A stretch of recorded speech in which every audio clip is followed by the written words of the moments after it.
میں نے اللہ کو ڈھونڈا تو اس نے اپنا تعارف کروایا، اللہ لا الہ الا ہو الحی القیوم، میں وہ ہوں جو موت سے پاک ہوں۔ اب پابند بن کے چلو اس اللہ کے جس کی شہنشاہی ہے، اس اللہ کے جس نے مجھے بنایا، اس اللہ کے پابند بنو جس نے مجھے آنکھوں کا نور دیا، زبان میں بول دیا، جسم میں طاقت دی،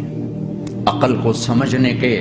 اوصاف دیے۔ اس اللہ کے پابند بن کے چلو جس نے قرآن کو اتارا، جس نے دھرتی کو بچھایا، جس نے آسمان کو اٹھایا۔ آسمان کی چھت میرے اللہ کے قبضے میں ہے، زمین کا فرش میرے اللہ کے قبضے میں ہے، ہواؤں کے جھونکے میرے اللہ کے قبضے میں ہے، سردی کا موسم میرے اللہ کا ارادہ ہے، گرمی کی تپش میرے اللہ کا ارادہ ہے، بادلوں سے پانی کا گرنا میرے اللہ کا ارادہ ہے، برف کا گرنا میرے اللہ کی بادشاہی ہے، اور طوفانوں کا آنا، بجلیوں کا چمکنا، بادلوں کی گرج، موسموں کا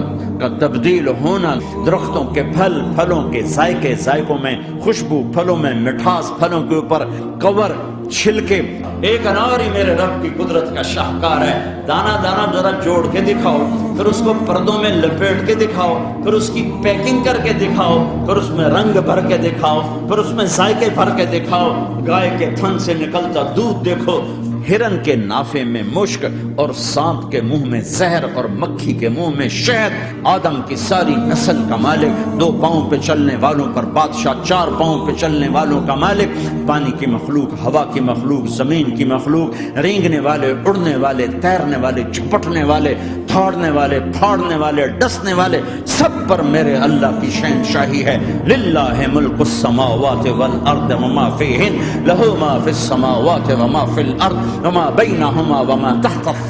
وان تجہر بالقول فانہ یعلم السر واخفی۔ وہ کون ہے؟ اللہ۔